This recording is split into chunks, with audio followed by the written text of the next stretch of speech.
So good morning everyone. So how many of you are first timers here? Let me come straight to the point. Second timers, third timers. Okay, how many of you have still not cleared prelims even once? Fine, okay, so this is a crowd whom I actually want to meet. Hi everyone, I'm Pratibha. I'll be giving you a very general introduction. Maybe you all know everything because you have been in this process of preparation for quite at least minimum of 1 year, let's say. I put the term prelims preparation redesign because basically at the end of this session what we want you to know is how you can redesign your own preparation. So how many of you follow, say, let's say like I read a strategy online in a forum or any website, and I am following the same strategy and it is working out and it is not working out. Or okay, you compare yourself with your friends and you and your very close friend who is preparing for the examination here, both of you have the same strategy of preparation. How many of you are like that? That we prepare the same strategy and it has worked out and it has not worked out. Okay, the plain truth is there is no strategy. Okay, if you are all looking for any strategy online, what the topper has said, what the third ranker had said, 51st ranker had said, 1000th ranker has said, nothing is going to work out. It all depends on you. It is like, your preparation is like our thumbprints, which cannot match any other people who's in this room. Right. So let's go directly. So what is your study plan right now? So keep all this in mind when I ask, okay, if I say study plan, just take a moment and recollect what is your study plan so far. Next, how seriously have you taken any mock test? If you have written any mock test previously, if you have attended any online free test, taken question paper from the market, and then you have written, how seriously have you taken the mock test? After the test, you check the answers. Okay, out of 100 I have got 30 only. Okay, remaining 40 wrong. If I take a test, not even 10, throw the paper and you are upset for 1 week. And for 1 week, after you, to how many people mock tests have actually demotivated them? So even 2 numbers, at the end of the session, mock tests are going to motivate you. I'll tell you why, and our team will tell you why mock tests will motivate you. Because you don't know how to analyze your preparation after the mock test. That's the problem. Second, test strategy. So my friend is preparing politics, polity, and other friend is preparing art and culture. He is buying so many books, reading so many material. Should I go with the same material? Should I read a different material? Different people say different material, different strategy again. What strategy should I follow for the preparation of tests? Okay, in another 10 days, I am going to give a test, and how should I design my test strategy? What I should do what I should do on the day of examination, how am I going to plan myself, design myself? Time management. So how many of you have a problem with time management? Oh, almost everyone have problem. Okay, even I had the problem during my preparation, and then it took time to realize, somebody to tell you what is the problem. It's definitely not time, it's us who are the problems. So how to approach MCQs? How many of you see all MCQs are of same types or different types? Do you know the different types of MCQs? How to approach those different types of MCQs? Have you did any research so far? No. Okay, so we'll do that also down the lane.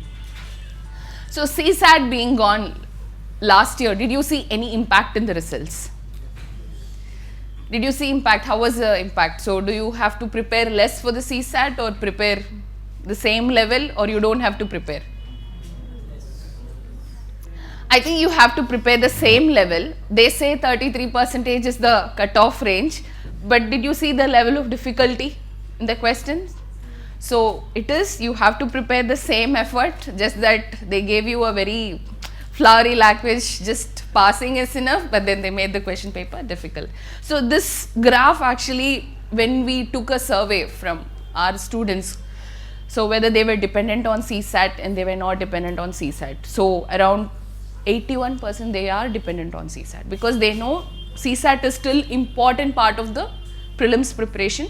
So here in this session we are not going to talk about CSAT preparation, we are just mainly going to concentrate on paper 1. Alright. So which is your weakest area? Don't tell me. Okay, so what do you see here in the graph is, which is the weakest area for most of the people? Art and culture and environment. So can you all tell me, like, or can you come up with reasons why? Yes? More? Factual. Anything else? Yes, like these are the sources. Why they consider it as the weakest areas because mainly two sources, art and culture and two subjects, art and culture and ecology and environment. First thing is we had a traditional set of paper for a quite long time, say 20 years, silver jubilee years, we had same set of subjects. Suddenly they added a new subject, even the publishers don't know where to start with, and at the end we had compilations from different websites, different books, and even after 3-4 years of passage, still we don't have one concise material. Let's say polity, which books comes to your mind? See, and history, Bipin Chandra, Spectrum, books like this. Let's say art and culture, we don't have an answer. Environment, still we don't have an answer, right? And then there's a pseudo fear. It's a new subject, where would I study from, what should I do? Actually, this fear is not required because this subject is nothing but, they say culture, but it is nothing but ancient and medieval Indian history. They say environment, it just makes part of geography. So we just have to go little deep inside geography and we just have to know how to or what to read from ancient and medieval Indian history. Nothing different from that. And let's take strong areas. Again, people here had said, see, somewhere why economy is being the strongest area. For how many of you economy is the weakest area?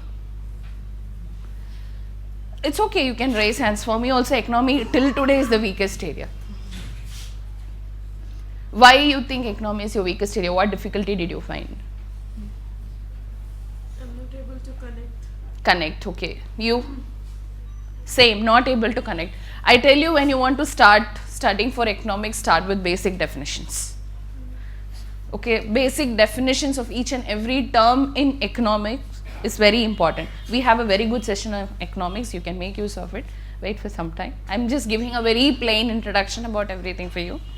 And geography and polity is not so strong area for many people again.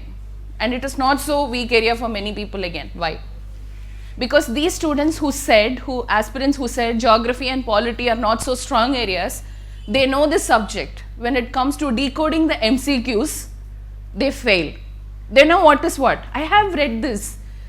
And after writing or attempting that specific question, they come back say, God, I made mistake here. Very small mistake.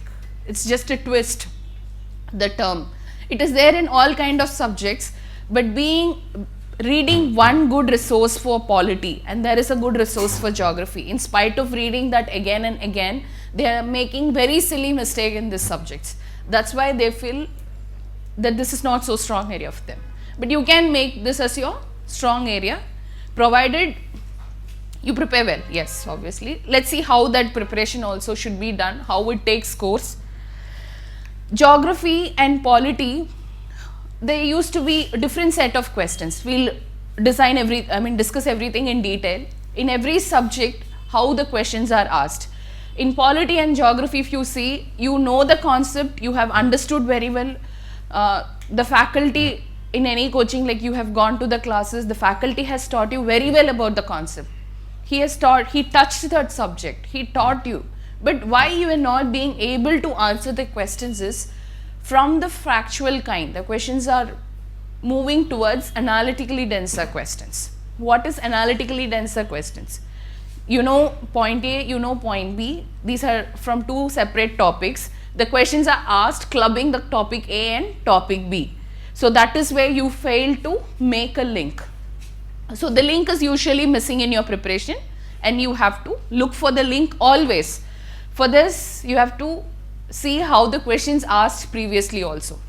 Previous year question papers are very important part of your preparation. So how many of you have this compilation of previous year question papers? So those who don't have, when you leave the premises, first thing is buy the book and go home. If you buy any book or not, have previous year question papers, that is must with everyone. Economy is strongest because, like I said, it is like a balanced equation. You know this term, you know the definition of this, the same way it goes for everything. It links properly, it balances from one part to other. You don't have to put much mind here. When you know the definitions very clearly to under which part it comes, you will be able to answer very clearly. So this was actually 2015 question paper analysis. I think you are given two papers in your hand. One is about our test series, the other is about the approach analysis paper for 2015. The last page has this diagram which has a section wise nature. How the questions were distributed through last year.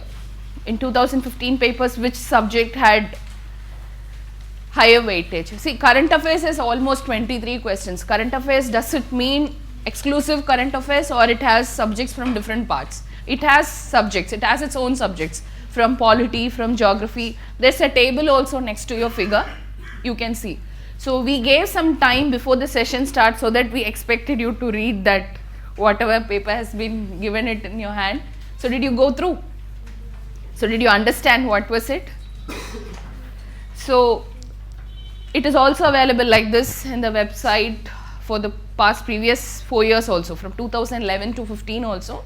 The same way approach analysis, whether a particular question is easy or medium level or difficult, whether it was taken from fundamental or fundamental applied, whether from current news it was picked up and then the fundamental question of the current news has been taken. So this is how you should actually orient your preparation. You cannot, okay, I'm going to start studying polity from today. I'll finish the entire Lakshmikant. I'll make plan for 1 month. I'll finish it, revise it, re-revise it, cumulative revision, everything is done. I take a question paper, I'm not being able to answer because you have not linked current affairs. You are reading something about parliamentary committee, you should know what was the recent news in parliamentary committee. It is must for you to know what happened in the past 1 year. Okay, winter session is starting, there is a meeting, they talk about a specific bill, empowered group of ministers raise questions. Okay, what are the roles and functions of empowered ministries? So it's not enough you plainly read a subject, it is always necessary to link it with current affairs. Be it as any subject. It's not, it applies for culture also. Culture questions are asked from Friday Review of the Hindu. There is one picture that is taken from some ancient, some medieval palace of Kerala, which describes about Krishna's dance, and then about the same dance it is asked in exam. They say one lady who practiced about Kalari Payattu at again Kerala. I don't know, UPSC has very much, I mean, I'll discuss about culture later. They have love towards Kerala. Almost in a year you will find one or the other question from Kerala. Pookolam, Kalari Payattu, Chendu, all this it comes. So we'll discuss subject wise later. So why previous year question papers? I was talking about previous year question papers because when you see the previous year question papers, don't go for much long, 10 years would suffice. The command terms, how the questions are structured. You know, the UPSC language is very, very important. When you take any test, getting to know, getting acquainted to the language of UPSC is very, very important. Whether they are asking in statement based, whether it is factual, whether there is going to be a multiple subtopics, and the topics that are touched by UPSC. We should always cover these things because there is always a repetition also. What was taken, the question that was asked 15 years back will have always a modification and then it will be asked. Trust me, if you do very sincerely the previous 10 years question paper, there's no way nobody can stop you from clearing prelims. And if you have not done, I don't know, it depends person to person. But if you do this, yes. But it doesn't mean just taking the question paper, ticking all the right answers and then mugging up. You have to analyze. That is what doing previous year question paper means. Look at the answers back and then marking everything. There are 300 questions in modern Indian history for the past 10 years. I have read all the 300 questions, now I should clear prelims. No. You have 300 questions into 4 options. You should know the 1200 facts and why the 1200 facts. Only when you know this, it is almost equal to your finishing the subject. But this is how your preparation should go on. Trust me, it is a very wonderful practice to go on. If you're doing any subject, have your previous year question papers always next to you. You're doing history, you're studying about Gandhian era, find questions in Gandhian era, try to answer. If you're not being able to answer, see what are the other options in the same question and see why that options has been given. If it is not related to that question, see what is the relevancy of the option. You will know. So in one question you will know 4 different facts, and 4 different facts may be from 4 different topics. So this way your preparation is complete. So there used to be a time where questions were very factual, and there is a trend, change in trend, where it became statement based. Again, last year if you actually see, again they are back to facts. You cannot actually predict how UPSC asks questions, but you can at least know the trend. This is how it is being followed. A rough idea. So always a bad plan is better than no plan. So have some plan, go according to it. Don't have high hopes, but expect that this is how they can act. You can predict, but that prediction should be a smart prediction. So brief idea, it gives you a brief idea about the changing pattern. Through the years, how there is a change in pattern, there is an up from facts to analytical questions, and then again down to facts, and then for few years again it's question statement based, again there is a fact. The graph of up and down, how it goes ups and down. So and about the subtopics. I don't want to break all the secrets here in the beginning session. Smart prediction of subtopics is nothing but in each subject there are certain topics that are consecutively repeated. Any one of you during your preparation have noted like that? Wow, we have achieved. Okay, we have one good thing to share with you. We'll share. Yes, have you prediction? Yes, monetary policy this time in 2015, okay. Monetary policy was a prediction and there were a lot of questions from No. I'm not talking about a topic that was asked, or I mean prediction of topics like that. That there is a topic which is consecutively repeated in the question paper. Yes, Buddha Jainism is a very natural thing. Okay, I know this question always from. No, it is a very broad topic. I'm looking for something very specific. Yes, fundamental rights and fundamental duties, something like that. Okay. So study plan. So these 4 topics, 4 pillars of prelims: history, geography, politics and economics. Irrespective of whether you study culture, whether you study environment, anything and everything related to this 4 topics, current affairs or static part, it makes more than 50% of the questions. About 51 minimum. Minimum is 51. So this 4 topics, keep it as your main priority. Revise, re-revise, cumulative revise, and also practice question papers. That is very, very important. See what I have given in the other side of the slide is, so under economics, which topics were core areas? They had asked. So resources. How many of you have? I have so many books, but I have not even touched it. It's all dusty. Except Lakshmikant, how many books are not yet touched? I see my friend buying a book now. He would have studied. I also should study the same book. 2 questions might come from there. No, you all buy only books that is only required. I don't buy even 1 extra book. I don't buy Yojana unless and until I want to read Yojana. I don't buy Kurukshetra unless and until. No, there are books. It's, it takes away our pseudo fear again. At least whether I read or not, I need to have 12 months of Yojana in my room, 12 months of Kurukshetra, I need to have Chronicle, I need to have Wizard. How many of you have books like that? I have to subscribe EPW, everything. I want to have. So not open, but you have. When are you planning to open? One day at a time. Okay. So don't listen to too many people.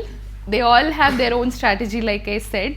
So even now, at the end of this session, we'll tell you based on so much research, based on our experiences with students, based on our own experiences in preparing questions and everything.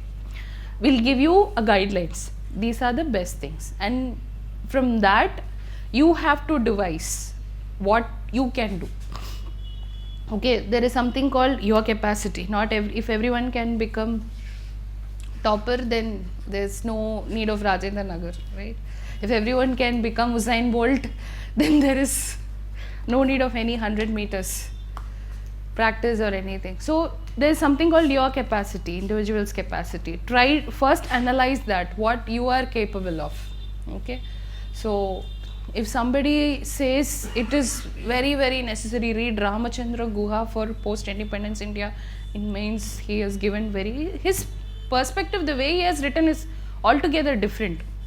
But there is something called what my exam needs, how much time do I have, how much I can grasp. Without answering this book, okay, I have to read Ramachandra Guha, today I am ordering in Flipkart. Ramachandra Guha, it has come and again it's still lying around. Okay? So think what is your capacity, how you can improve your capacity slowly, and what are you planning to read, and how you're going to take the phase, how you're going to increase the phase. Okay, there's at one point you have to increase. Don't take it very slowly, take it in a phase. This is the right time to speed up. See, actually from today exactly, if you ask, you have somewhere around 235 days for prelims in numbers, if I have to say, and reduce the 35 days for your revision. 35 days you are not going to read anything new. This is a strict order. You're not allowed to read anything new for the last 35 days. You just have to plan for your revision. This 200 days that you have in your hand, you are free to do anything, you're free to do any experiment, but at the 200th day you're stopping to read anything new. 35 days is at least required to revise what you need. So why I should not read too many books and why I should keep revising the same book? Anyone? Keeping read, yes? Avoiding the duplication of efforts is one thing. Reading too many books make same thing, duplication, and then unnecessary time you don't have to spend on it, right? You have a book, there is enough sources, enough material, what is required for my exam is there. I just have to master that part. If there is 10 page, I'll read the 10 page again and again unless and until I am thorough about it, and if I am being able to answer very well. See, if you can make a UPSC standard level question, one question after reading a topic, which means you have really understood the topic. If you are trying to make one question of that level, okay, I'm not asking you to make questions of 100 questions, just one question if you can make in that topic, really, after understanding and everything, try to ask that question to your friend, see if you can answer. So if he is not being able to answer, or if he is trying to take time, which means you have really understood the topic. It's very important. Okay, so prepare. Again, the strategy is your own. I might tell anything based on my preparation, my experiences, our friends group experiences, but you are at the ground level, you are there in the competition, so you should know, compare yourself with the peer group and do it. Okay, and clearing prelims, if you actually see out of 4 lakh students, 14,000, 4% of the students are picked up for the next level. So you should know how to come or be part of that 4%, what you have to do, what can be done to being part of that 4%. So this is the right time to start, don't delay much. Okay, and skipping of topics. So do you skip topics or do you read cover to cover? Skip topics. So do you smart skip or you just skip because I don't know, I don't understand anything, it's better I skip? There are few people who are like, honestly I don't understand geography mein 2-3 topics, however hard I try, however my friends they insist on reading, I cannot understand and I skip that topic, but somehow in exam the questions come in that topic. So how many of you skip topics like that? So please avoid skipping topics like that. Always skip topics after predicting. Okay, there's no point reading this. Even if one question comes, there's no point investing so much energy in that. So your skipping of topics should be of that kind. Not because you're not being able to understand. If you're not being able to understand, try hard, try harder and hardest. If you're not still being able to catch hold of your friend, make him or her to sit, it is your responsibility to make me study this topic. Give responsibility to someone. At least do that way, but don't skip topics unnecessarily. Because that way you might lose 1 mark. Confusion of resources. There's no confusion about resources. You all know what to study very clearly. How many of you very clear? I will read only this resource. I won't go anything beyond the resources. I'm very, very clear about resources. How many of you? You're very clear. Great. So for the remaining people, this session will help. And actually, this time in our schedule, if you actually see, we have taken an effort to change everything. We have given the syllabus, and then there is the topics covered, which means many of you will have doubts regarding, okay, there is a syllabus and what are the topics I should actually look for. But this is not in itself. There is beyond this. But to make your work easier, whether to know, to self-check yourself whether you have covered these topics. And then there is the first reference, which is a must, which we feel at least must, because when you read these and then when you understand this book, you can answer questions. Okay, we also will try to avoid asking questions beyond that. There will be, but the basics will always be from these books. Okay, and if you ask me, should I read the reference material or not? First read the first reference, primary sources, be thorough, and if you still have time, go to the secondary resource, and after that ask a question, do I still have to read the reference material? Directly if somebody comes and asks, should I read the reference material also? My answer is, please first read the primary, and if you have time after the primary, after revision of primary, if you have time for the secondary, do the secondary. And if you still think, no, I want to master this subject, then go for the reference material. Reference material is for you if you have really any doubt. Okay, if there is some 1 or 2 topics, it's not, you cannot totally avoid reference material also. There are 1 or 2 topics which you can still refer the reference material, which are better than the primary resources. But you are not supposed to have entire concentration on reference material, not required.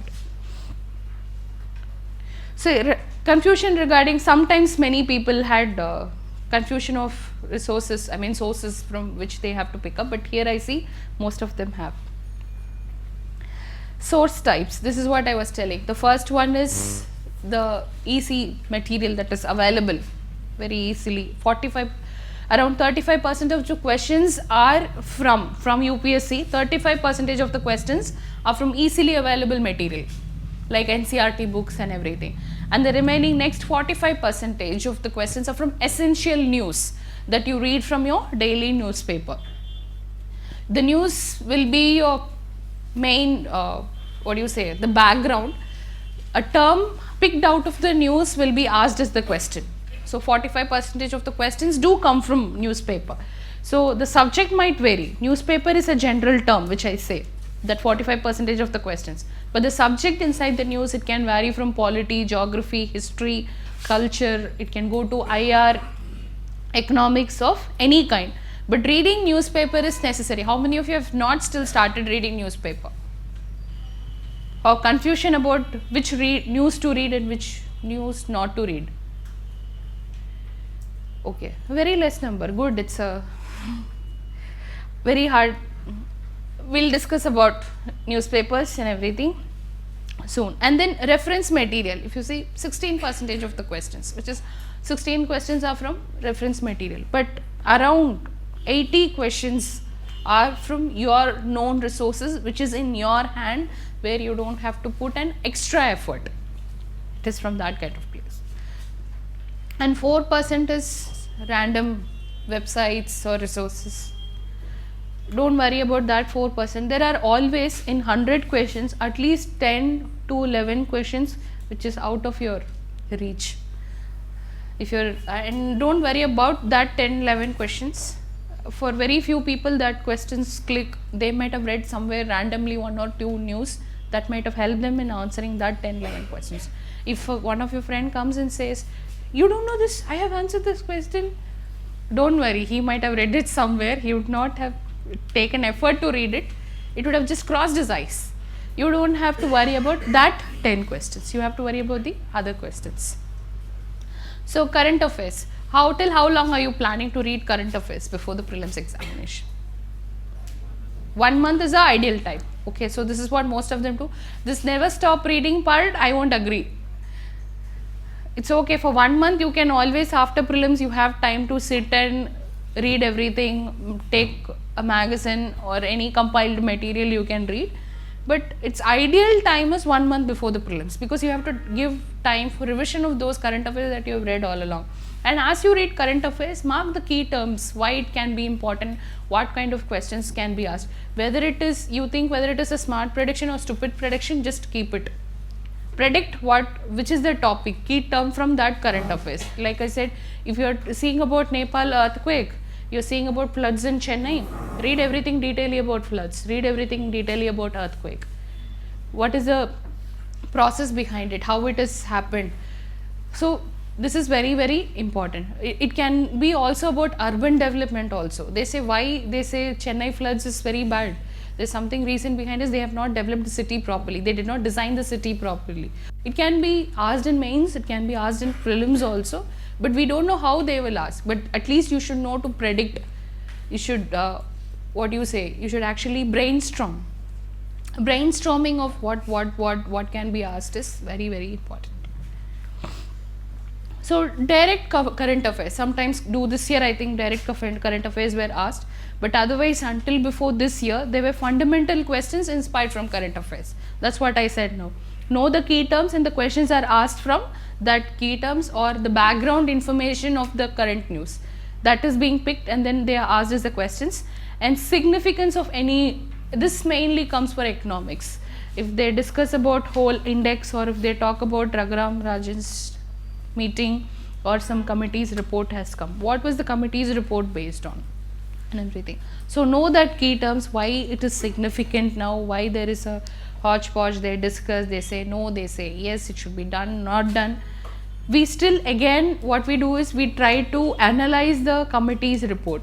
We forget to see what is the key term behind that report and we forget to go see the definition of it, the basics of it. They always try to shake your basement. I mean, if your basements are not strong, it's very difficult for the building to stand. So keep your basement very, very strong. So it's just not for mock test. I gave the heading here mock test because for your next 6 months, your mock test is going to shape the way you prepare. Okay, it also applies for your D-Day. So read your question very, very carefully. How many of you have marked the wrong answer just because you have failed to see some term there, like correct, incorrect, some keyword? They would have given all 4 fundamental rights and then some keyword about the children specifically, and I did not see the word children and I marked all of the above is right for the fundamental right.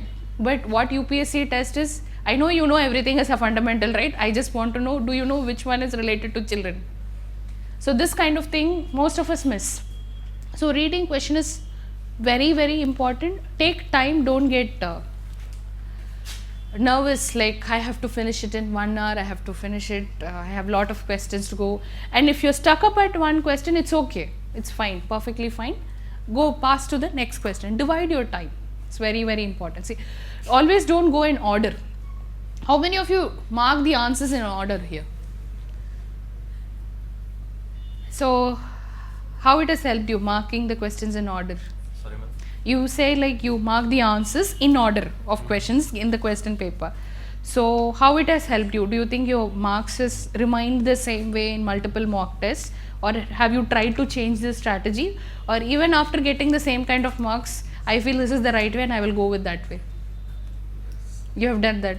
Whether it is increasing your score or not, you have maintained the same. Okay, let's change it. See, if you have marked something wrong, it's okay, leave it. There is another 99 questions for you to take care. If you put your mind in that one question, you will miss more questions. Okay. So what issues do I face during the test? Lack of time. How many of you face lack of time?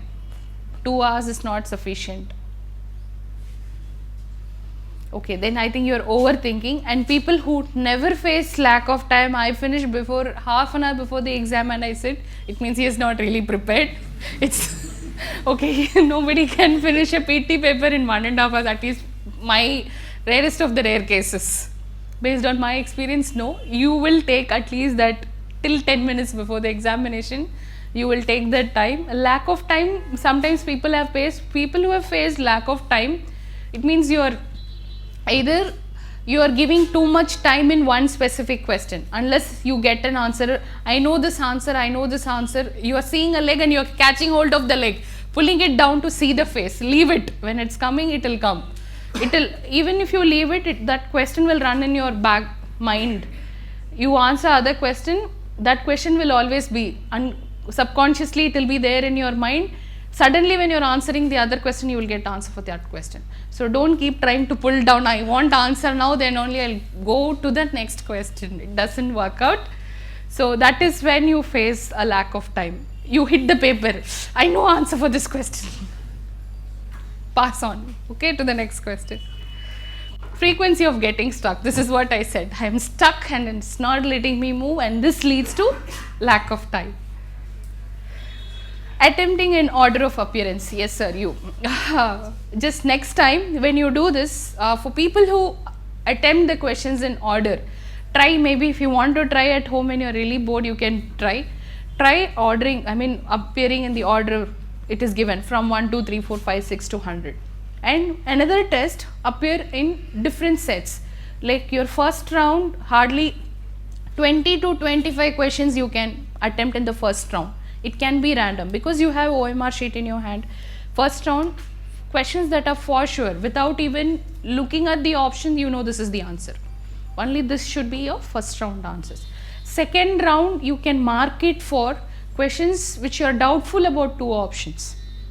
Then you can come to the second round. Third round, you know the answer, but the stucking part, keep the stucking part for the third round. You know for the answer, keep it. This fourth round, you have heard the subject but you have no clue. I have no clue. Don't take guess. Take only an intelligent guess if you know something. If you're not sure, don't go for any guesswork. It costs your prelims. It costs 1 year. Every casual guess costs 1 year of your life. So be very careful, but don't be very careful. Be careful when you just take guess, whether you are taking a intelligent guess or whether you are taking a rough guess. That's very blind guess. That is very important. So take 3 rounds. This way you will avoid negative scores. First thing, you don't have to think about much, and the time is very easily divided. Those who have not tried and those who have always gone either randomly or those who have appeared for the test in order of appearance, try this way. First round, second round, 3, have multiple rounds. Okay, and there are few people who go by the subject. First I'll answer polity, I'll answer geography based on their subject knowledge. Yeah, that also you can do. First you just look for geography questions all over the paper, because geography is your very strong area. There's no way that I can make a question wrong. Even if it goes wrong, I'll get 19 out of 20. If you're that sure, then go for that kind of thing. If you're not sure, I am okay in everything, I just want to go based on what I know, then this is the right way to go. So ability to identify questions for guesswork. The third or the fourth part which I said, the third part especially, that where you are struck, and the second order which I said, where you're caught up between 2 options, or you know that I know answer for this question, definitely I have read. For there, you are stuck up with 2 options. That is where you have to take intelligent question. So there was one question in last year's prelims. That same question I can give you example for many things. The question was about which of the following cities, I think you can see, which of the following cities were associated with the life of Buddha. Okay. Can anyone tell me the question number? Okay, it is question 39. Which of the following kingdoms were associated with the life of Buddha? So the question did not ask whether Buddha has visited that place or it was just associated with the life of Buddha, right? So out of this, very easily I can remove Gandhara because it comes somewhere in the Pakistan area. Buddha has not gone there. So remaining 3 places are there in which Kosala and Magadha is for sure, and Avanti is said as one of the 16 kingdoms which are important in Buddhism. And Buddha had asked one of his disciples to go to that place to represent him because he was ill. He said, I cannot come. I will ask my disciple to come and preach the Buddhism there. So he sent one of his disciples to go to Avanti. He did not go personally. But what does this question mean? Whether Buddha himself went or it was just the association of a city with Buddha. Association of city. So which means Avanti is also right. If you think whether Buddha himself, it is also about your confusion, right? This is where the intelligent guess. So if you can decode the question, you can answer properly. Here it's a very difficult question whether it is option is C or D, whether it is 1, 3, 4 or 3 and 4.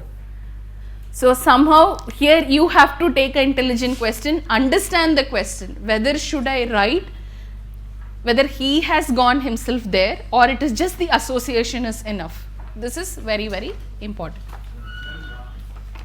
mean, UPSC 2013 was updated, but in UPSC 2013, sorry, 2014, Okay. This question was there. Hmm. According to the UPSC answer key, it was 3 and 4. See, UPSC answer key, I would not agree. Sometimes the answer, let's go by the facts. I am just telling you, see, UPSC, I agree what UPSC answer key is given. UPSC answer key comes after 1 year. Do I want to wait up till 1 year? But based on the understanding of the question. And that same question has been repeated in 2015. Mm-hmm. But the options for this will be what? Okay, I'll look into the question and then I'll tell it later. 2014 and 15, right? All right. Circling in, yes.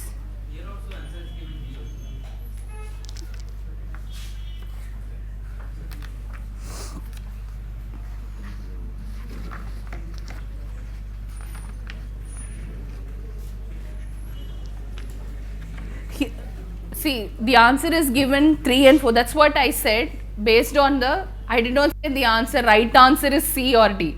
I just gave you how your mind can work. The example I gave is for the intelligent guessing. Here I did not give which is the right answer or wrong answer. In that position when you sit in the class, how will you decode this question? What will you think? So if this 2 kind of questions is there in your mind, which option will you mark? It can be C, it can be D. Okay, we know the answer after 1 year or after we come out of the classroom.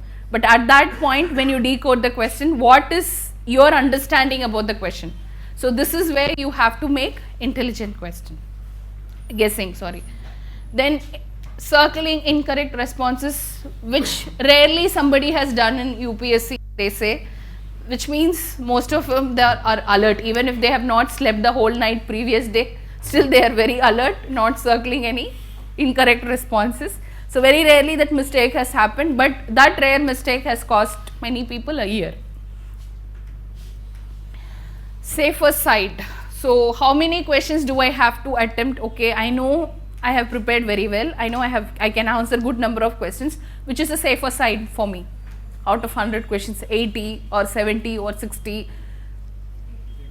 75 to 85 is a good number. Again, that 75 to 85, you have to stop yourself somewhere based on, again, you know how much you have prepared, you know how sure your first level answers, second level answers. Based on that, you can put a full stop to your marking. But you decide that. If your friend next, you see, you peep, you say, he has marked 75 in the classroom. Okay, I should also mark 75. Oh, I marked extra 5. What will happen? Don't worry. Your preparation again and again, each and every step, your preparation differs from the other person. Don't try to peep into others' OMR sheet in the exam hall. Okay.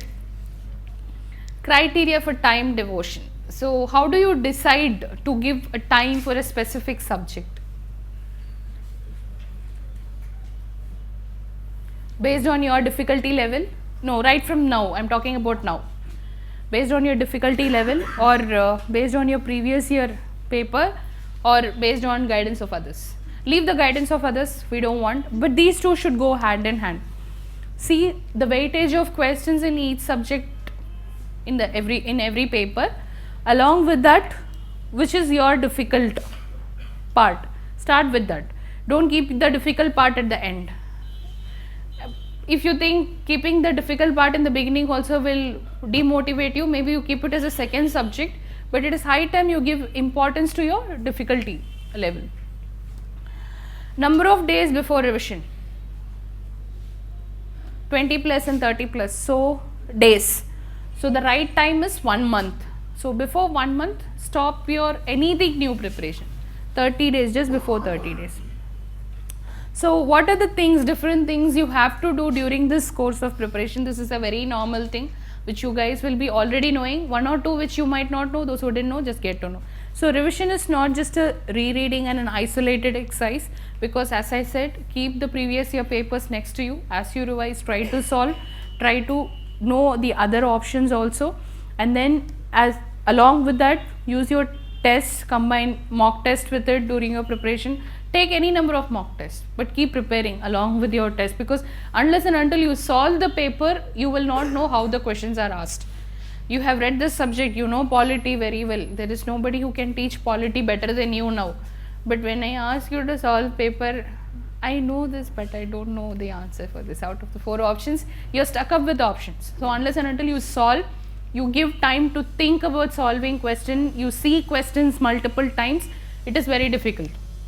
Solve questions. Use flashcards. If you have difficulty with reading something, articles, even articles, specific features of articles, which is part of articles which I have to make some 12, 13 flashcards for article 14. What are the things I have to remember with respect to 15?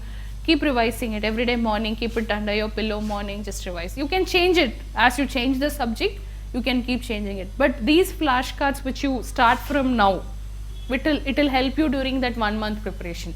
See, memory aids are nothing, but again it changes from person to person. People will use mobile checklist, somebody will use Wonderlist, somebody will use flashcards, they'll tear the papers and then they'll write everything small, and it depends person to person, mind maps, anything that works for you. What I'm saying here is overall which can help you. What you wanted to use, you decide. Okay, and then post-its recording. For few people, after studying entire subject, they keep the recorder, they revise, they recite actually whatever they have studied, and listening to it again will actually tell you how much you have understood, and it re-clarifies things. I think in every mobile phone there should be a recorder these days, or download an app of recorder.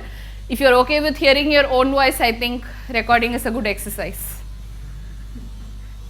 It also minimizes stress, because once when you hear your own voice, you cannot control laughing. Trust me, I have done it many times.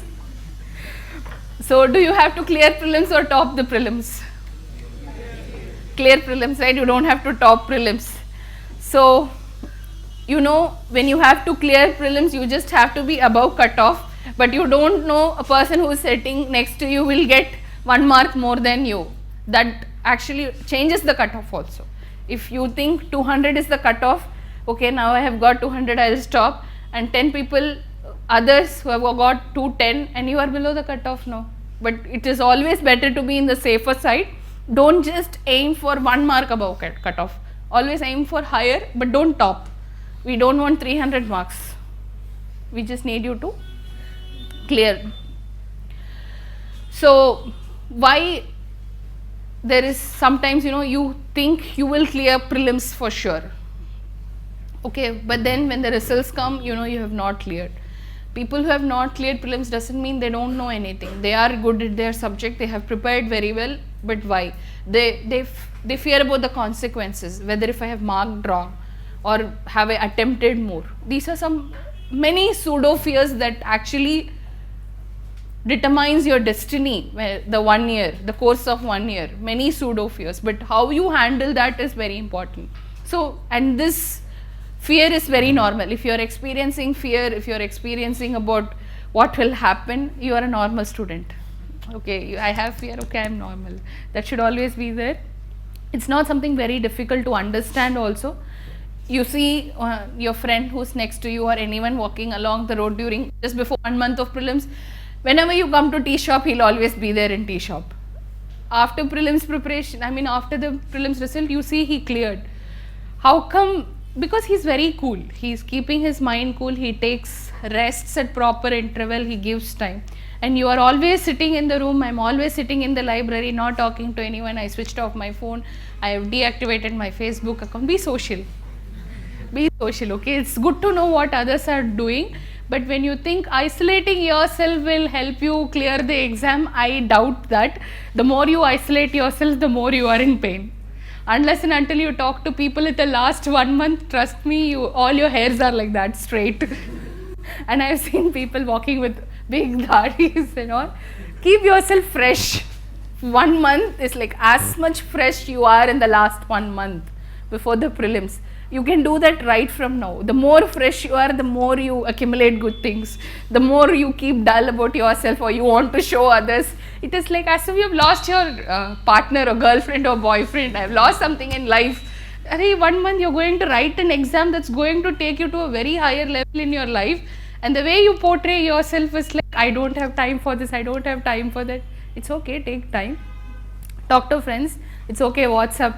Do WhatsApp, yes, I do agree. If you want to deactivate WhatsApp, please do it. It is more addiction than Facebook and more addiction than emails it has become. That you can do. Again, it depends person to person. If you think, no, I need WhatsApp, without WhatsApp I cannot prepare, you can do it. So this is what I said. The other thing is I have to get at least 222 or I am worthless in clearing the exam. So how do you decide what is your worth? Where you should put a full stop in your preparation, or unless and until prelims. See, when you see the paper, you know if you have really prepared very well. When you see the paper, you know where to put a full stop. So don't be extra cautious in stopping. Mark answers that will keep you in a stage, okay, you clear the prelims. Don't think of, okay, I have to get this marks, I have to work for it.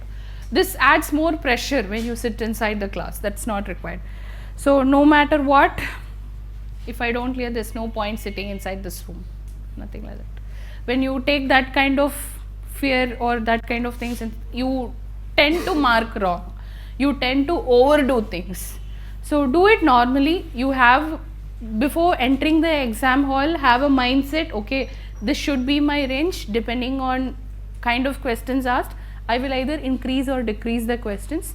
But more than this, don't think anything on the day of examination, and don't take stress. Very rarely people feel stress also, but very few people I have seen their hands shivering, their hands sweating, what I will do. Nothing. It is just a MCQs which has 100 questions into 4 options each. Nothing beyond that. Even if you lose, it's just an exam. So it is not a life or death matter. Time management. So you all will have a primary goal, what to read, what not to read.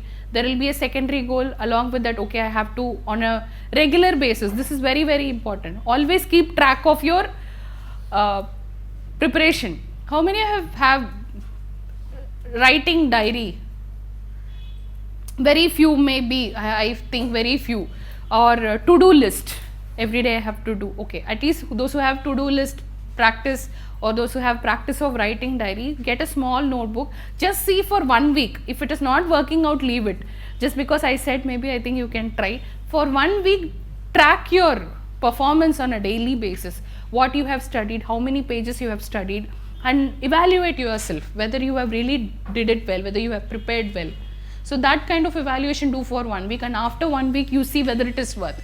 If it is worth, you do continue doing it. If it is not, you leave it. Because tracking your performance on day 1, and if you see after 60 days of performance, you see your day 1, you will feel good. I have studied so much. And you practice on a daily practice, you practice question papers, and today I have got 10 questions correct. And after 15 days, based on the analysis, trust me, after 15 days, if you ask what dress I wore today, I'll forget. I don't remember. When I don't remember what I dress, one singular item, what dress I wore today, which I will be forgetting after 15 days, how will you remember what you studied? I mean, I'm not talking about the content. How was the phase of your studying on the day 1 after 15 days? You will not remember. Unless and until you have a record, this is how I studied, this is what I was doing. After 15th day, you will never know. We tend to forget. We might know 15 days before I studied polity, I studied this topic. But how did you study those topic and how many questions did you answer? Because we tend to throw things out. After writing paper, after writing mock test, that mock test paper that you have attended go along with the old newspaper. We don't have the habit, very few have the habit of recording everything. But see, documenting your own progress will help you. Do it for 1 week and see how it helps you. If you think it's not helping me, leave it. But just try once. Okay, so my peer or somebody, they are studying early in the morning, 5 to 10 o'clock until they go to class, and then they come back, take rest, and then they study. You see, there is something called, if you are a nocturnal, don't try to change your time. If you think only during nights you can accumulate a lot, you can study well, study at that time. Don't try to sit at, okay, he is studying at morning 5 o'clock, I'll also sit at morning 5 o'clock and then sit and sleep. It's okay. That's what I said. You all have your own strategy. Our strategy of preparation is like our thumbprints, which nobody others can duplicate it. Okay, so stick to that. So always relax. So what topics you have to study, that also you should know.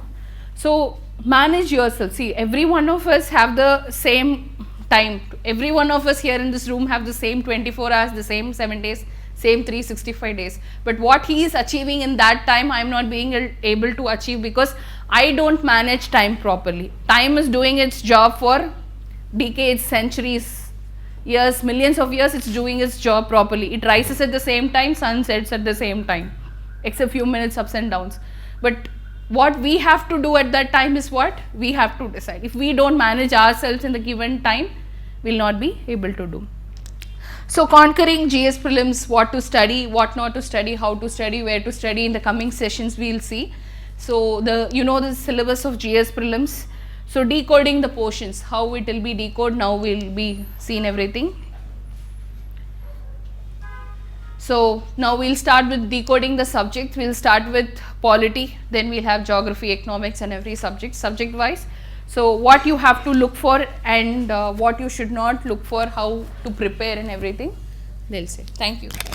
So everything is political. The way we dress, the way we eat, the freedom of movement if restricted, everything is political. So we'll be making this session very interactive. First, I would like to know what are the issues when it comes to polity section. Since you have written prelims, any particular issue? No issues. Articles. Acha. Okay, have you seen the previous year papers? Okay, तो articles पे questions आते हैं? Okay. How do you go about polity? Like, is it your difficult area? Is it your easy area? What? Easy. And what is your accuracy level? Good. Great. Okay. So relevance in UPSC with respect to polity section. In 2012, there were number of questions were 17, 13, 17, 14, 18, and this side was 11. Okay. So in polity, what we have to do is that since it has a larger stake in prelims as well as mains and as well as an interview, you have to keep your ears and eyes open when it comes to polity, right? So nature of questions over the years, we'll be looking trends which have varied, difficulty level, as you all say that it's easy to moderate, basic, easy, eliminate and factual, and then it comes to questions which pertains to application of fundamentals, right? So this is the official syllabus which speaks of Indian polity and governance, constitution, political system, panchayati raj, public policy, rights issues and etc. When they put etc., then anything can come. in polity. Okay, any difficult area with respect to this? Constitution. Public policy. That is one area which everyone finds it hard to where to read from, how to approach. So we'll be looking at the questions over the past previous years and then we'll be figuring it out how to solve them, right? Sources. What is the what all sources do you refer? You've gone through NCRTs? Okay. So this is the class 9th NCRT which you have to do if one is starting really from the beginning. Democratic Politics Part 1. What it contains is what is democracy, then the constitutional design, making of the constitution, working of the institutions, and democratic rights. See, the beauty of NCRT books is that it's very easy to understand, simple, and communicative. When I say communicative, see, NCRTs have those characters, Munni. You should talk to them. The questions which they ask are very insightful. It becomes very interactive, and when you come to applying those concepts at the questions, then it's very easy. Okay. Then we have Democratic Politics Part 2, Class 10th NCRT. Why? Because it contains all the issues which are very relevant for mains, but it doesn't mean that you cannot apply those concepts in prelims. So the topics which have federalism, political parties, struggles and movements per se, the nature of paper of prelims is not pertaining to this chapter, but we have to do it. Outcomes of democracy, challenges to democracy. Okay. Then this is a very, very important book one need to go through. Class 11th NCRT, Indian Constitution at Work. Why? Again, how our constitution developed, the makers, the framers. Okay, that thing is very nicely given in this book. Then the most inevitable, the Bible, the Granth of polity. I agree that many questions, if one has done Lakshmikant, one can attempt. But when the questions are asked from public policy, rights issues, then it becomes a little bit difficult. And when the questions are pertaining to current affairs applied questions, then also this book may not be that helpful. Okay. We'll be seeing previous year questions. What is your take on 2015 polity paper? Easy. Okay. So, okay, fact-based questions are there in polity, agreed, but they are very easy to eliminate if one has done the concept. Like in 2015, there was this question: to uphold and protect the sovereignty, unity and integrity of India is a provision made in which of the following options? See, when it comes to fundamental rights, fundamental duties, DPSP, these are the very cliched areas, but yet very oft repeated questions come from this section. So one just cannot neglect those portions. Okay, but I'm not saying that you should only focus on the cliched areas, but you have to do everything, because polity is one section which has maximum questions and which is a very temptation kind of a paper, that the questions, if you see, you will be in a mode of solving them, right? So the risk factor is less, and if preparation level is good, you will be reaping the benefits, right? In 2014, then there was this, which one of the following is the largest committee of the parliament? Then in 2013 prelims, who all constitute the NDC? Okay. Then there are questions based on role and functions. Okay, this area is also very important when it comes to roles and functions. No, they pick up almost every year one functionary like president, governor, state executive.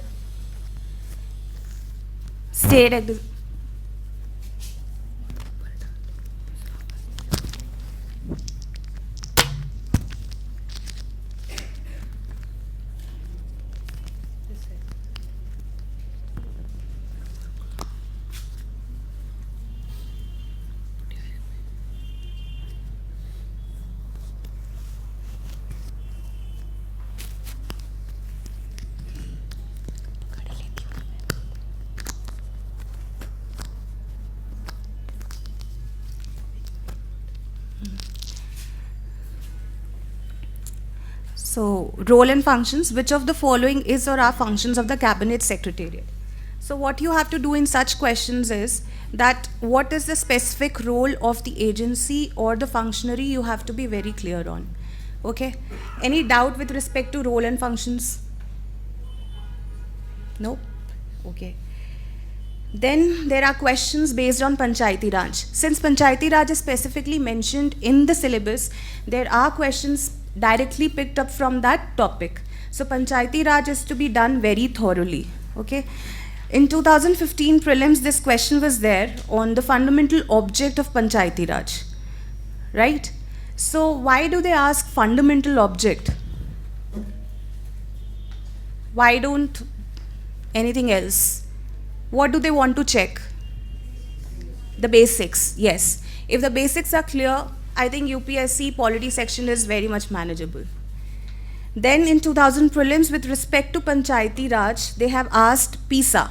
PISA was again asked in 2012, right? So if you analyze the papers, there is a specific pattern which UPSC always follows, which we'll be seeing in the forthcoming slides. Then with respect to PRAs, again 2011 prelims, they asked one question. Okay, rights-based question, rights issues. So what they do in this section is that again they pick up a very recent act or a very relevant topic, and on that basis they frame question. For example, this Forest Dwellers Traditional Forest Dwellers Act 2006 was in news. So that's why they asked, and what they asked was that who is the determining, who shall be the authority to initiate the process for determining the nature and extent of individual or community forest rights. So the answer for this question is Gram Sabha.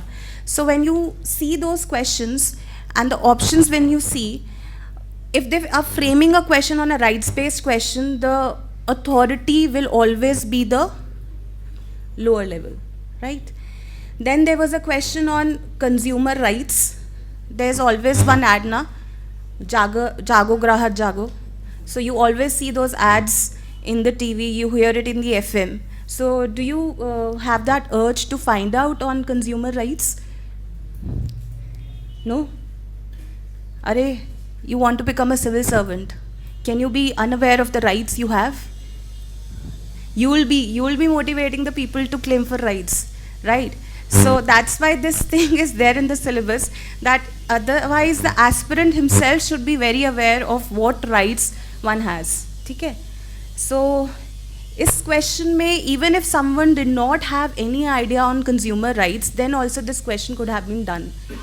We'll read the first statement. Consumers are empowered to take samples for food testing. Second, when a consumer files a complaint in any consumer forum, no fee is required to be paid. Third, in case of death of a consumer, his or her legal heir can file a complaint, the consumer forum, on his or her behalf. So can anyone tell me where is the trap actually UPSC has put? Huh?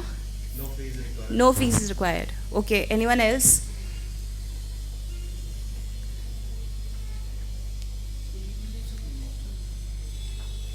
See, UPSC has a very distinct pattern of putting people in a trap.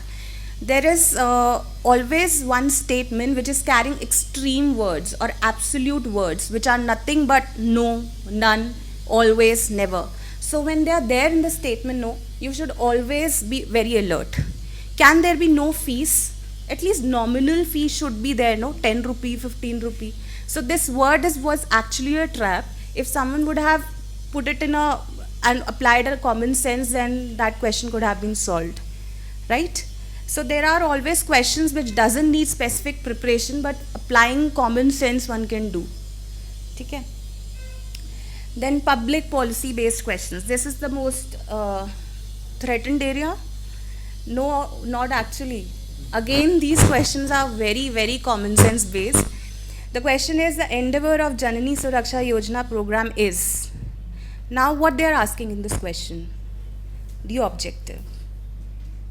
One need not go through each and every objective verbatimly from PIB or the documents, but what one has to look is the basic objective. right? So the first statement says to promote institutional deliveries. Janani Suraksha Yojana, anyone? What is it for? For? Maternal sick. Okay. Anyone else? Basic objective. Chalo. Second statement, to provide monetary assistance to the mother to meet the cost of delivery. Third, to provide for wage loss due to pregnancy and confinement. Anyone would like to say anything on the third statement? Confinement. What kind of confinement? But anyways, the third is not there because the basic objective is to conduct institutional delivery and to give them monetary support for a better nutrition and health, right? So if the objective was clear, then this question was a cakewalk.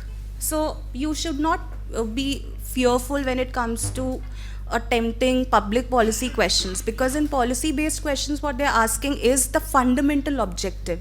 Again, the whole key is that if you're thorough with the fundamental objective, the basic, very basic thing, UPSC is not going beyond that.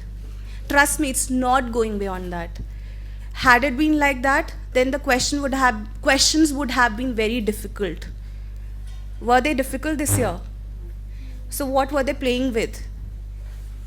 They were playing with simple logic that one who's cool, who's calm, and is in a very free state of mind, if given a certain set of questions, one is able to eliminate, right? Again, we'll see another public policy based question. If National Water Mission is properly and completely implemented, how will it impact the country? First, part of the water needs of urban areas will be met through recycling of wastewater. Second, the water requirements of coastal cities with inadequate alternate resources of water will be met by adopting appropriate technologies that allow for the use of ocean water. Another catch, whenever UPSC frames a wordy statement, lengthy ones, if they are comprehensible and applying some logic, it seems correct, they will never be wrong. Why would an examiner take pains and frame a very lengthy statement if he had to make it wrong? Will he do? He'll do. Okay.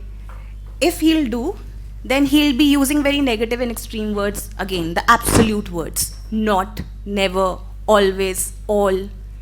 So just pay heed to the questions which have been coming the past years.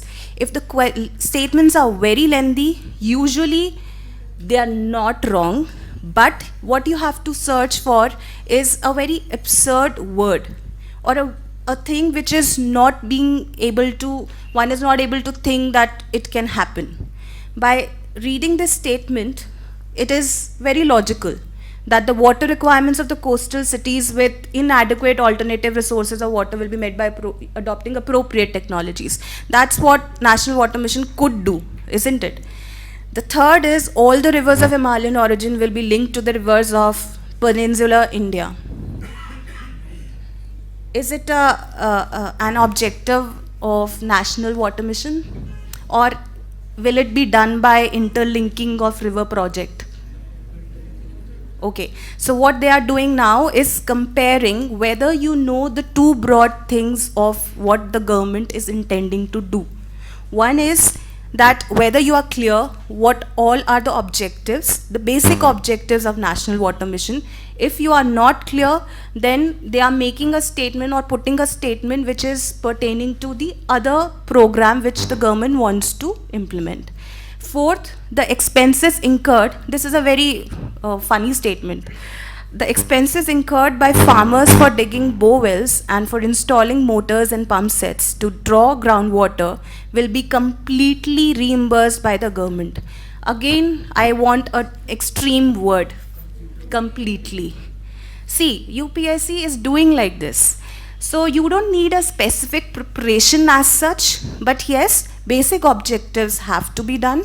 But if at all they are not done, statements are framed in such a manner that your logic and common sense is being tested.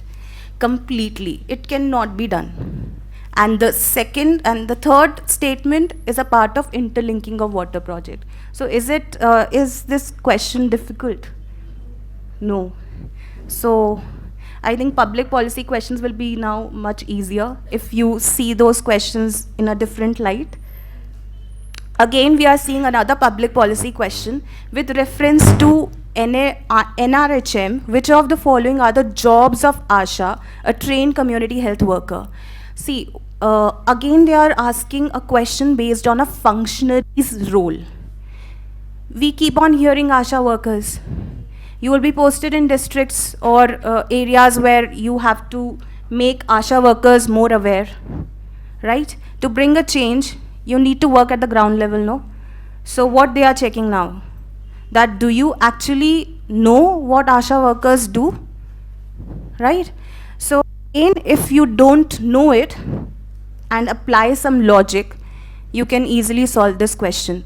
First, accompanying women to the health facility for antenatal care checkup. क्या लग रहा है? करते होंगे ना? Second, using pregnancy test kits for early detection of pregnancy. Extreme तो कुछ नहीं है, negative तो कुछ नहीं है इसमें. Okay. Third, providing information on nutrition and immunization. And now comes the fourth statement, conducting the delivery of baby. Anyone can give me any logic for eliminating this statement? Able to deliver a baby. Not that much skilled. Okay. Okay. Anything else? Government is promoting E- clinical. Exactly. See, the last year or the year which they asked a question was on Janani Suraksha Yojana, what that program intended to do to promote institutional deliveries. If ASHA workers would be conducting delivery of babies, it would be against that objective which government wants to implement, right? So again they are comparing two policies, that are you aware of the government initiatives with respect to women, or you are just seeing the statement in a very independent manner, right? Again, this question is a very common sense based question, but again you have to know the basic objective of each and everything. Last year they asked on banking correspondence rights. Again that question was on functionaries' role, ASHA workers' role. Any problem with respect to public policy questions now? Now are they getting simpler? What you have to do is just keeping your mind at peace and calm, and then you have to see the questions and the statements. What usually candidates do is that they get nervous. If a lengthy question is there, they get frightened. कि पता नहीं इसमें क्या है. I haven't read it. Okay, it's like nothing matters much if you haven't read it. But if you see a question, you can do it, right? Now, this is the most important thing which you should do as a ritual for each and every subject. That why you have to see the past year previous papers of UPSC. The reason is that you are appearing for UPSC. You should know UPSC. You should know the mindset of the question framers. You should know what they are asking, in which manner they are asking, what they are expecting from you. All this you cannot get in books per se, but how they are asking. Books so you have to read.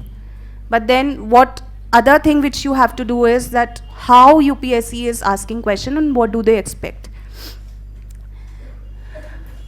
In 2002 prelims, they asked the purpose of DPSP, and the options given were political democracy, social democracy, Gandhian democracy, social and economic democracy. This year, they asked question again on DPSP. The first statement was clearly taken or inferred from the question which they have asked in 2002 prelims. So such basic things you should never ignore. See, framers also have limited mind and time and energy. Okay? But yes, they are very intelligent question makers. No one can beat them. Even if UPSC paper is simple, but we have failures, right? In simple papers, in basic papers only, there are higher probability of doing silly mistakes. So they are not only checking your knowledge, but your presence. How much you are present in those 2 hours. How much you are aligned with your thoughts. How much you have controlled your anxiety and fear, and then seeing a question. And that's what you have to do. See, UPSC prelims or mains or interview is not a challenge. The bigger challenges lie ahead. That when you become a civil servant. So don't get frightened when you see, when you get bored of the book. Take a break. But eventually you have to do it, right? So as we have seen in 2002, they have asked a question on DPSP. In 2015, a similar kind of question was asked. Then again, this question was taken in 1998. It was a complete duplicate question. 1998 prelims and 2014 prelims. At least don't do silly mistakes in questions which have been asked by UPSC. Right? Even one question can pull you up or down. Everyone wants to be in. Everyone wants to write mains, aren't we? Okay. And actually, how many of you do that? Do you refer UPSC papers? How many of you? Okay, and actually how do you do that? Just see them. Just see them. Keywords.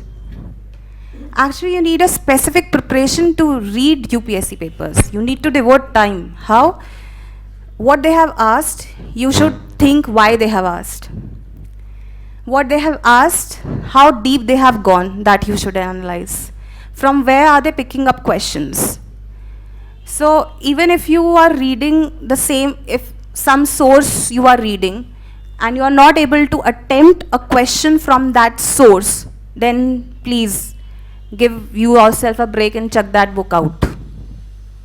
If it's not helping you, it will not help you. So what you have to do is that whatever source you are reading, see the papers, understand yourself, that why aren't you able to do it. If there is some conceptual clarity missing and it's there in the book and you haven't done it, then it's a mistake on your part and you can rectify it. But then if the source is not helping you, check that source out immediately. Okay? This question is very factual. Again, we'll see the questions which are on the nature fundamental applied. In 1998 prelims, they asked on Indian parliamentary system and how was it different from British parliamentary system. Anyone who wants to give me the right answer for this question? What is parliamentary system? The basic thing. Okay, what else? There are many features. However, the answer is a system of collective responsibility. The catch here is not getting the right answer, but then again they have asked in 2013 on parliamentary government. So when you're reading or seeing UPSC papers, what you have to do is that pick out the areas which they are asking questions on. At least master those areas. And just don't read, you have to read the book from A to Z, from cover to cover, but then master some areas. It'll boost your confidence that if you've done parliamentary system, if you've done DPSP, if you've done fundamental rights, UPSC would become simpler. Okay. Then, okay, when you do a topic in polity, how do you do it? You just read it? You just read it. And how many times you've done that? You keep on reading it. adopt a different strategy. Come out with different types of questions which can be asked from that particular topic. Again, the armor and light would be UPSC papers, but then you have to come out with different versions of seeing a concept. If you are finding problem in finding out how to approach a particular section and in which different forms it can be asked, again make your source as UPSC previous year papers and see how they are framing questions on different topics. Topics remain the same, but the form changes, right? So we'll be looking up on the forms of questions on DPSP. In 2002, again this question was there, no? DPSP, the basic principles. And in 2012, what they did was, since Gandhian democracy is given as one of the option, they framed a question on what are the Gandhian principles of DPSP. So what you should have done? You should have prepared yourself on different type of principles which can be asked by UPSC. You should do that topic nicely. Okay?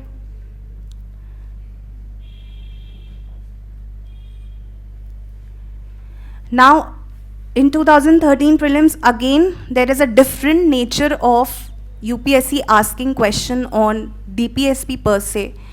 The basic purpose of DPSP is, what do they aid in? They aid you in governing the country, right? The principles which they are carrying, they are what? There are here and there in every policy initiative which the government is taking, no? So it's the fundamental governance. DPSP are aiding in doing a better governance. Okay? Then in 2013 prelims, again there was a question on DPSP.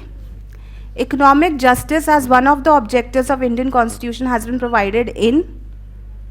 The answer is DPSP तो अब दो options में है. What will you do? Huh? Preamble in DPSP. So just look at the previous year papers and see how they are framing questions on a same topic in different forms. It will really be an eye opener for you when you revise your polity, because otherwise everyone do it. Again that same chapter of DPSP from Lakshmikant, again president from Lakshmikant. You have to bring in some innovation so that you don't get bored. And ultimately, you have to clear UPSC. Okay? Again in 2014, they asked on DPSP, as in the Constitution of India, promotion of international peace and security is included in.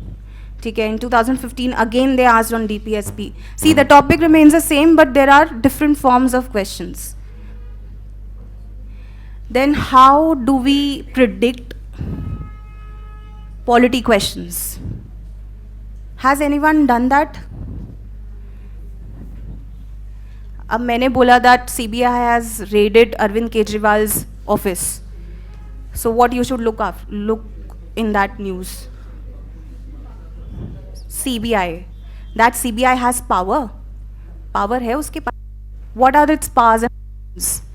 So what that thing becomes important. The news is sensationalized or politicized, but what you have to look into that news is who is doing what, whether it has the jurisdiction or not, the fundamental, the concept behind an agency.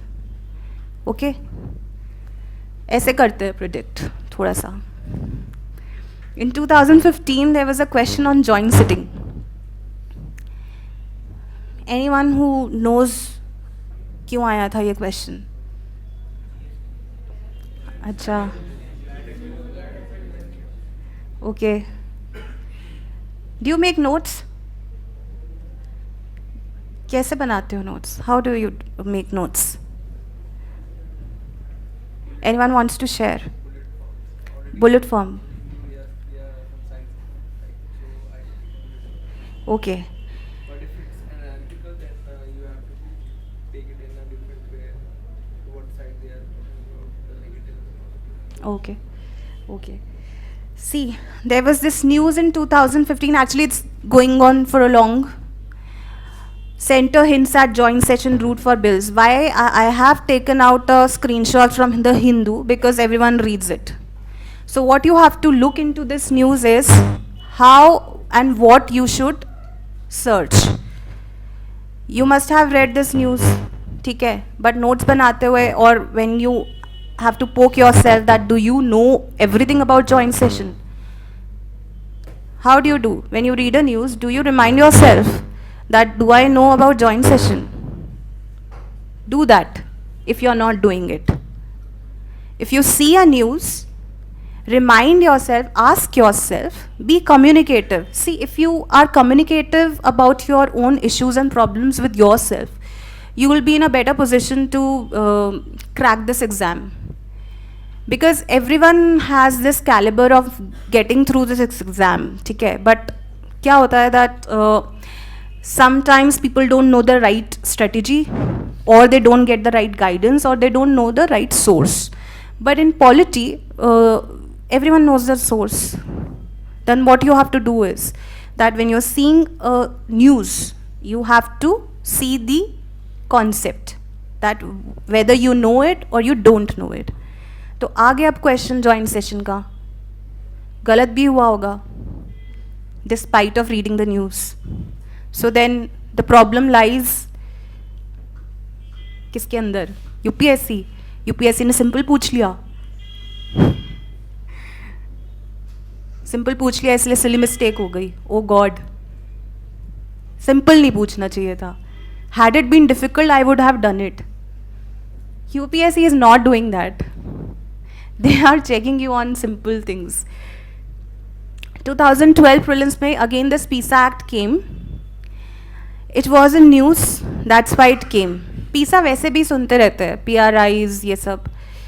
What you have to do again is when you come across the news, the onus lies on your shoulders that you have to do it. You cannot be dependent on books. Laxmikant में तो नहीं मिलेगा PISA. But the question will be there. So when you are reading PIB भी पढ़ते होंगे many of you. So just don't read it blindly. कि हाँ, just for the satisfaction. Oh, I have read PIB today. What an achievement. Achievement lies not in seeing PIB or seeing or having the Hindu for 2 hours or 3 hours or making notes, but how you are doing it. What you are carrying after the news is what is important.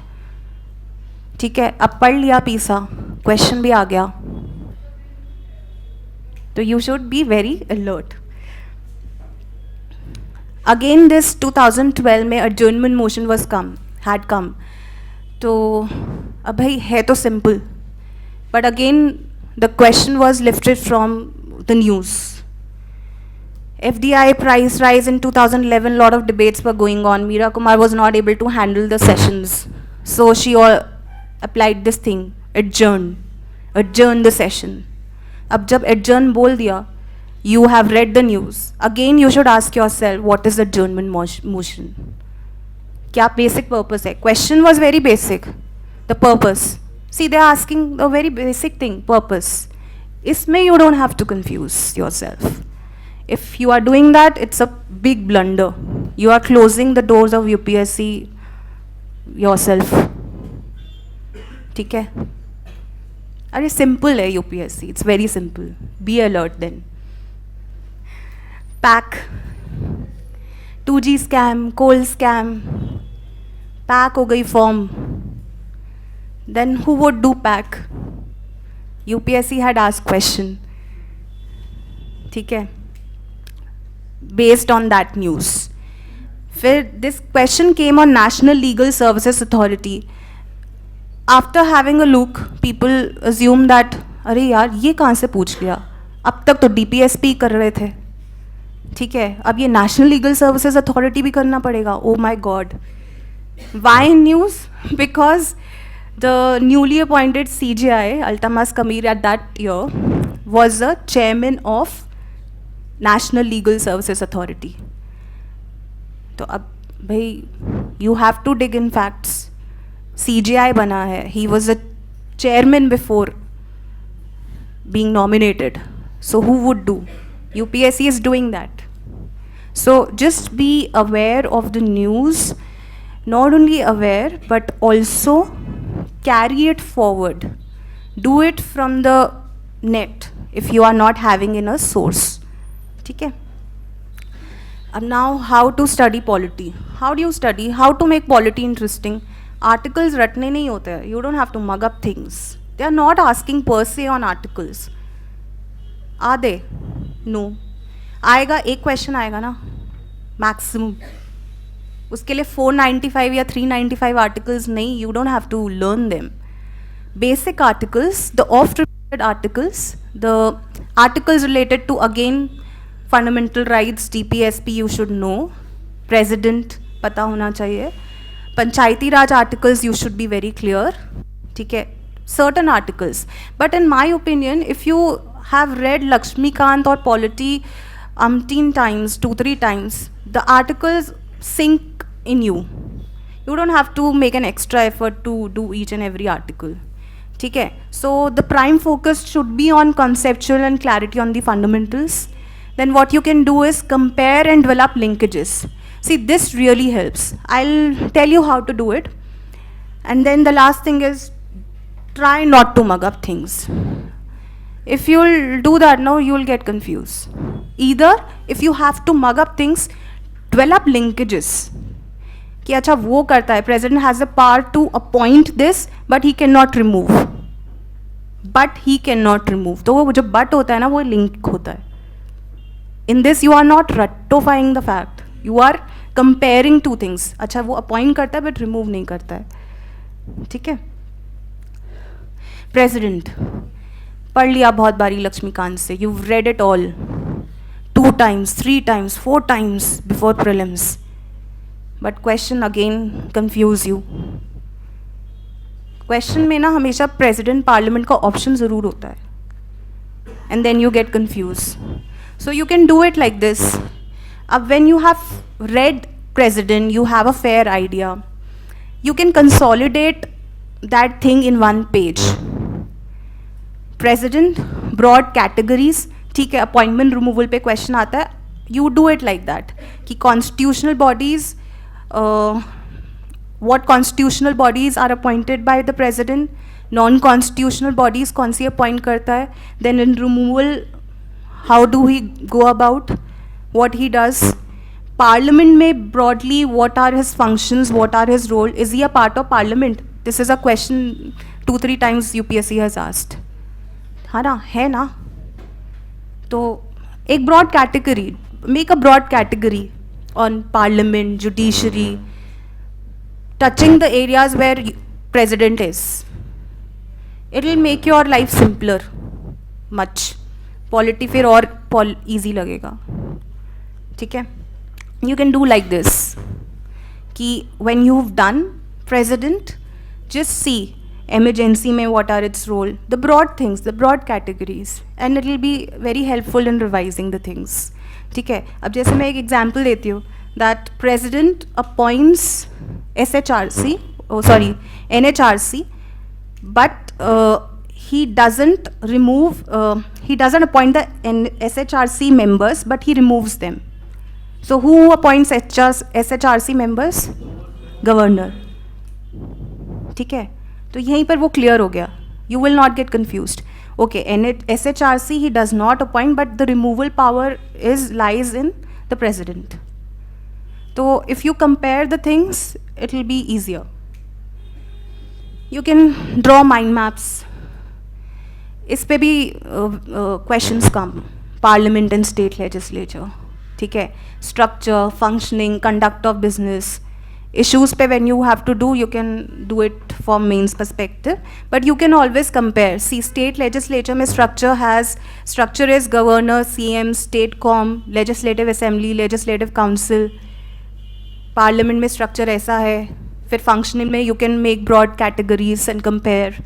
Conduct of business में what is the thing. So you can adopt such strategies. Trust me, they are very helpful. Why? Because again and again reading the same page, the same old book, Lakshmikant, you will find it difficult to not to get confused in UPSC. If you're not, then it's fine. If someone has a problem in getting bored while reading Lakshmikant, then one can always consolidate things after reading Lakshmikant. Some people say how to make notes. Yeah, Lakshmikant itself is a note. You cannot make a note out of Lakshmikant. But what you can do is consolidate what you know and what you don't know. वो होता है note making. It's not that just starting a book and you're making notes. Can you make notes of the things which you don't know? Does anyone do that? That he buys a book and in the first reading only he or she starts preparing notes? If someone is doing that, please don't do it. Note making is of the things which you want to consolidate or you want to remember, or the things which you are constantly forgetting. It shouldn't be that पहले तो पता ही नहीं है, you don't know anything and you are making notes out of it. तो सभी note बन जाएगा, वो बुक ही बन जाएगी वो again. ठीक है? Then Albert Einstein says that politics is more difficult than physics. Why? It applies to India. Complexities ही इतनी है politics में. But UPSC में it's very predictable. It's very simple. ठीक है? So anyone has a doubt with respect to polity? Sare doubts have been resolved. Source, public policy. See, we've gone through the papers, right? And what we have come out with is that if someone is reading newspaper, one is able to eliminate the options, because what they're asking or what they are looking for while testing a candidate on public policy questions is the fundamental objective. And even if they make a statement, it would be in relation to comparing two programs. Okay, as we have seen the questions which have been coming. So no particular book, but then you have to open your ears and eyes as much possible. That's what you have to do. Suppose Manrega is coming in news very much. So then you should prepare on Manrega. What are its basic objectives? They don't go beyond basic objective. Okay? And even if they would go, then they would pick out one functionary which is related to that scheme. Jaise financial inclusion mein they have picked out banking correspondents. They are the prime agents of percolating down the thing, no, to the rural areas. So that they can do. Any other question? Huh?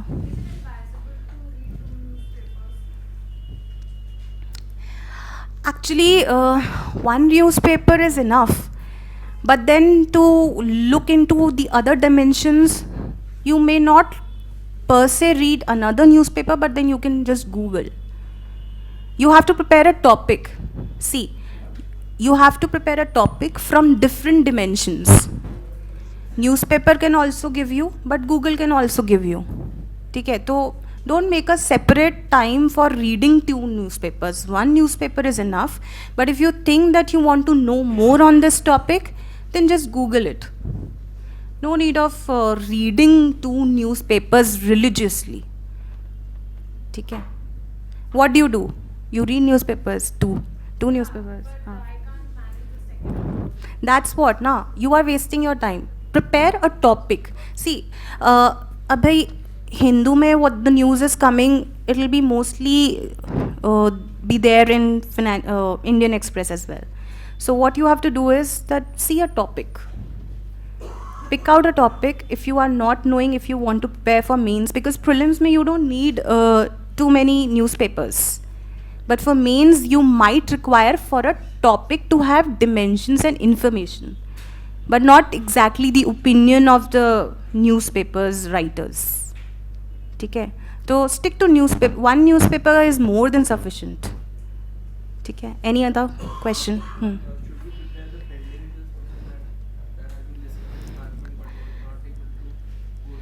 See, usually they don't ask the pending bills, but GST pe they can, but not as such GST question, but federalism pe, financial federalism. the center-state relations on financial relations. Okay, that they can ask, but not pending bills. They haven't asked yet, and even if they have asked, that must be in very heavily in the news. Okay, anyone? Huh? Yojana. See, for mains, it helps you to have a better insight on what is happening at the ground level, how things are being done. And in prelims, what you have to see is the basic objective. You don't have to read through each and every line of Yojana. You just have to see. Mains may or prelims may, you have to know the components of an issue. You don't have to know the each and every line per se, verbatimly, but the issues, the objective, the main thing. Okay? But Yojana and Kurukshetra helps to enrich the answer quality, but it's many people do get selected without reading it as well. So again, strategy differs from person to person. If you have time, if you're finding it useful, see, I told you in the beginning, if that resource is useful to you to write mains or to clear prelims, then it's fine. And if it's eating up your time, then chuck it. What else? NJAC. हाँ. What to do NJAC में? एक तो ये पता होना चाहिए that appointment में issue क्या है, ठीक है, broad things. NJAC में ये पता होना चाहिए कि what is the recent Supreme Court verdict on it, ठीक है. Then mainly the question, if it would come from mains perspective, not prelims. और अगर prelims में भी आया है, NJAC was in news for the is in news. So if they'll ask a question, they would ask with respect to judiciary, who appoints the judges? Does Parliament have jurisdiction to increase the strength of judges, or the President has? Who can shift the seat of Supreme Court? Delhi से कौन shift कर सकता है? ठीक है, तो if the questions would be there, it would be on judiciary.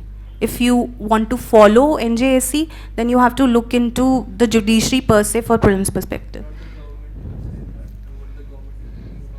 हाँ, वो तो means हो जाएगा ना, that what is government opinion. See, government तो obviously would try to encroach on anything which is independent.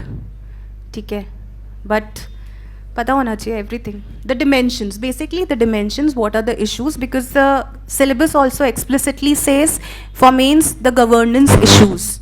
So the questions are also on issues. So broad issues you need to know, otherwise detail तो लिखने का you don't have time. ठीक है.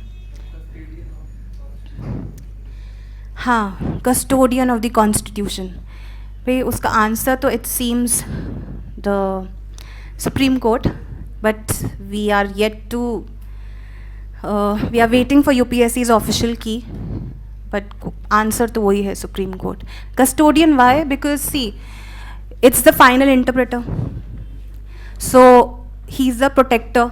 If anything is going beyond it, who's going, where it is going? मतलब if suppose fundamental rights are being curtailed, custodian वही हुआ ना जिसके custody में सब कुछ है.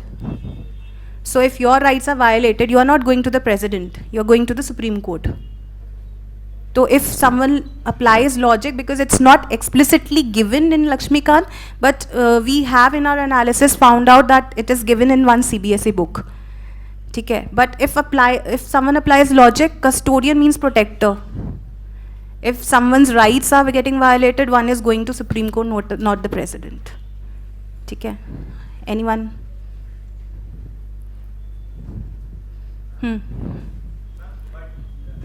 हाँ हाँ.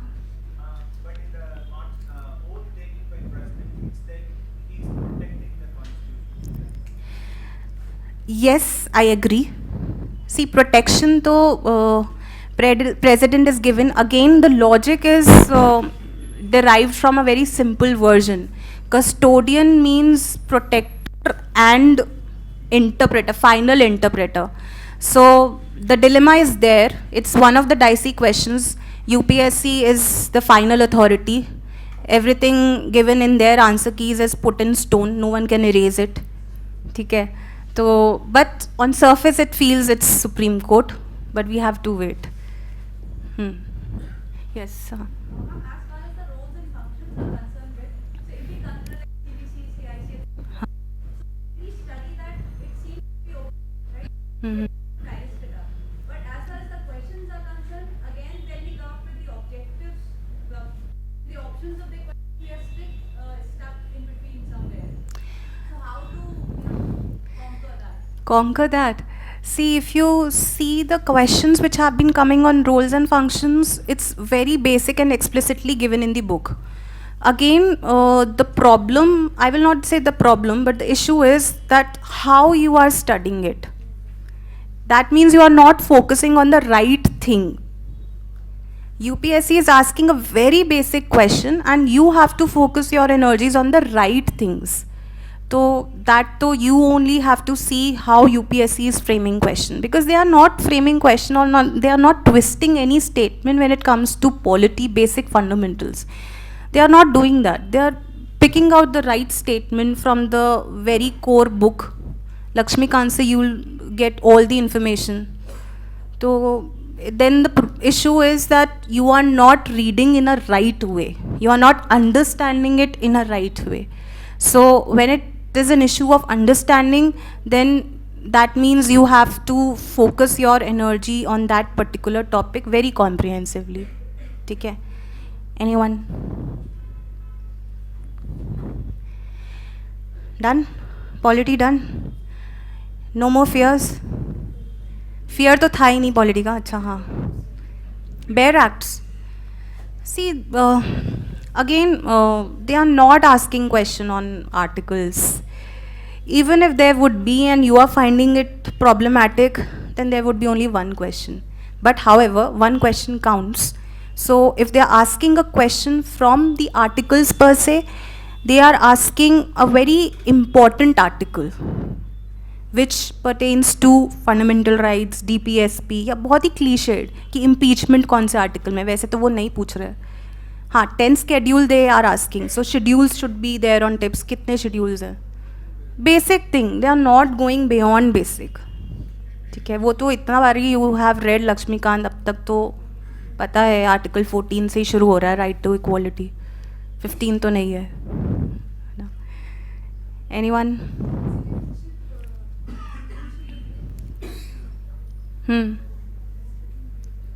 Difficult. See, citizenship pe, there are not many questions asked by UPSC in the last few years, 4-5 years. But again, we cannot predict UPSC and no, nothing should be left. So even if they ask, go through the previous year papers and then prepare citizenship. Agar hoga na, they would again ask a very basic. See, polity, I'm repeating the same thing.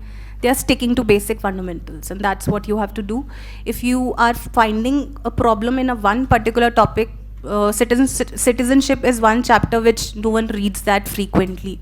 So just see the past year papers, how they have asked, what they are looking in that particular chapter, and then prepare. Okay? Okay? We'll be doing next geography environment.